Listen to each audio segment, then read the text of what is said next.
എല്ലാവർക്കും വിനീത നമസ്കാരം. ശ്രീമദ് ഭാഗവതം ദശമസ്കന്ധം അധ്യായം 74 ശ്ലോകം 5 മുതൽ 15 വരെ 11 ശ്ലോകങ്ങൾ. ധർമ്മപുത്ര ഭഗവാനെ സ്തുതിക്കണം. കൃഷ്ണായ വാസുദേവായ ഹരയേ പരമാത്മനെ പ്രണതക്ലേശനാശായ ഗോവിന്ദായ നമോ. ഓം നമോ ഭഗവതേ വാസുദേവായ. ഓം നമോ ഭഗവതേ വാസുദേവായ. ഓം നമോ ഭഗവതേ വാസുദേവായ. നവൈതേ അജിത ഭക്താനാം മമാഗമിതി മാധവ ത്വം തവേദി ജനാനാധി പശൂനാമിവ വൈകൃത. ഉച്ചനീച ഭാവങ്ങൾക്ക് കാരണം ദേഹഭാവനയാണ്. ആ ശരീരാഭിമാനം ഭഗവാന്റെ ഭക്തന്മാർക്ക് ഇല്ല. പിന്നെ ഭഗവാൻ ഉണ്ടെന്ന് പ്രത്യേകിച്ച് പറയണോ? സമാധാനിക്കുകയാണ് യുധിഷ്ഠിര മഹാരാജാവ്. ആരാലും ജയിക്കപ്പെടാതിരിക്കുന്ന ഹേ മായാധിനാഥ, അവിടുത്തെ പാദപത്മത്തെ സർവഭാവേന ഭജിച്ചുകൊണ്ടിരിക്കുന്ന ഉത്തമ ഭക്തന്മാർക്ക് കൂടി ഏത് ശരീരത്തെ കണ്ടാലും എല്ലാം അങ്ങയുടെ മൂർത്തിയാണെന്നുള്ള ആ ദൃഢഭാവനയുണ്ട്. അതുകൊണ്ട് ഞാൻ, എന്റെ, നീ, നിന്റെ എന്നുള്ള നാനാഭാവമൊന്നും ശരീരത്തെ സംബന്ധിച്ച് അവർക്ക് ഉണ്ടാകുന്നില്ല.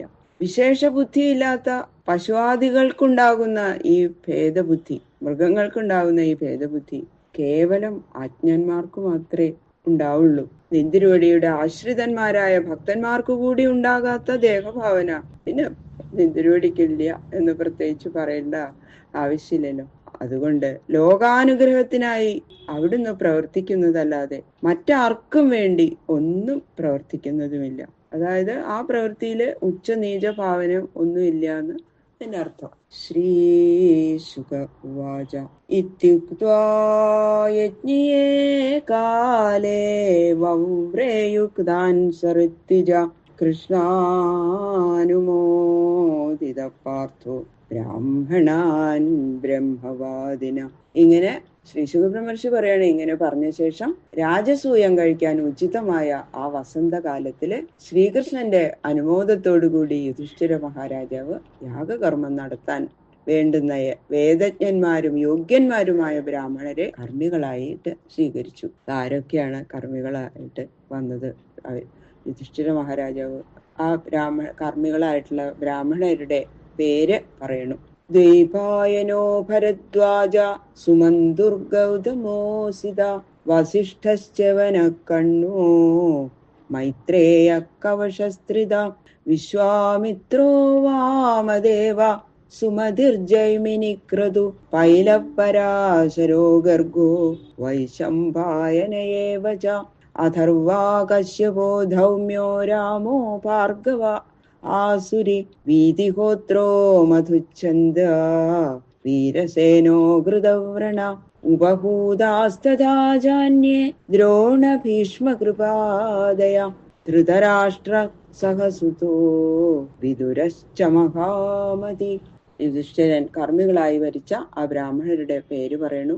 ദ്വൈപായനൻ, ഭരദ്വാജൻ, സുമന്തു, ഗൗതമൻ, അസിതൻ, വസിഷ്ഠൻ, ച്യവനൻ, കണ്ണൻ, മൈത്രേയൻ, കവശൻ, സ്ത്രിതൻ, വിശ്വാമിത്രൻ, വാമദേവൻ, സുമതി, ജൈമിനി, ക്രതു, പൈലൻ, പരാശരൻ, ഗർഗൻ, വൈശംപായനൻ, അഥർവാവ്, കശ്യപൻ, ധൗമ്യൻ, ഭാർഗവരാമൻ, ആസുരി, വീതിഹോത്രൻ, മധുച്ഛന്ദസ്, വീരസേനൻ, അകൃതവ്രണൻ എന്നിവരെ ഋത്തുക്കുകളെ ഉപദേഷ്ടാവ് എന്നീ ബഹുവിധ കർമ്മകാരികളായിട്ട് വരിച്ചു. പിന്നെ ദ്രോണര്, ഭീഷ്മര്, കൃപര്, ധൃതരാഷ്ട്രര്, അദ്ദേഹത്തിന്റെ പുത്രന്മാര്, മഹാബുദ്ധിമാനായ വിദുരര്, ഇവരെയും മറ്റു വേണ്ടപ്പെട്ട പലരെയും യാഗത്തിനായിട്ട് ക്ഷണിച്ചു. ബ്രാഹ്മണ, ക്ഷത്രിയ, വൈശ്യ, ശൂദ്രായജ്ഞതിദൃക്ഷവ തത്രേയു സർവരാജാനോ രാജ്ഞാം പ്രകൃതയോ നൃപ. ഹേ രാജാവേ, ധർമ്മപുത്ര രാജാവ് ചെയ്യുന്ന രാജസൂയ യാഗം കാണാൻ ആഗ്രഹിക്കുന്ന ബ്രഹ്മ, ക്ഷത്രിയ, വൈശ്യ, ശൂദ്രന്മാരായ സകല പ്രജകളും സാമന്ത രാജാക്കന്മാരും അവരുടെ പ്രജകളും അവിടെ വന്നു ചേർന്നു.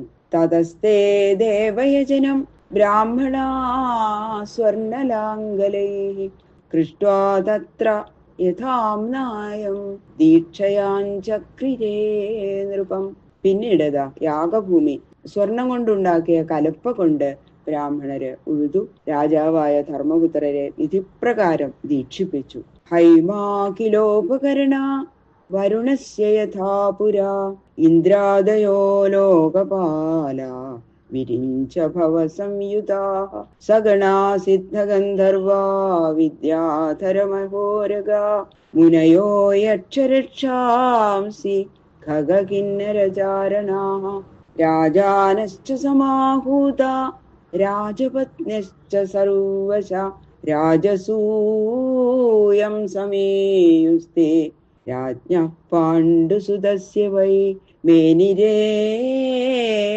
കൃഷ്ണഭക്തസ്യ സൂപപന്നമവിസ്മിതാഃ.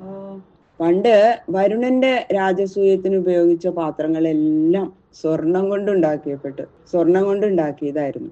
അതുപോലെ തന്നെ ശ്രീകൃഷ്ണ ഭക്തനും പാണ്ഡുപുത്രനുമായ ഈ യുധിഷ്ഠിരന്റെ രാജസൂയത്തിനും എല്ലാം സ്വർണപാത്രങ്ങളായിരുന്നു ഉപയോഗിച്ചിരുന്നത്. ഇന്ദ്രാദി ദിക്പാലന്മാര്, പരമശിവൻ, ബ്രഹ്മാവ്, സിദ്ധഗന്ധർവ വിദ്യാധര മഹോരഗങ്ങള്, വിളിക്കപ്പെട്ട രാജാക്കന്മാര്, രാജപത്നികള്, മുനികള്, യക്ഷരക്ഷസുകള്, പക്ഷികള്, കിന്നരന്മാര്, ചാരണന്മാര് എന്നിങ്ങനെ വിളിക്കപ്പെട്ട സകലരും യാഗത്തിന് വന്നു.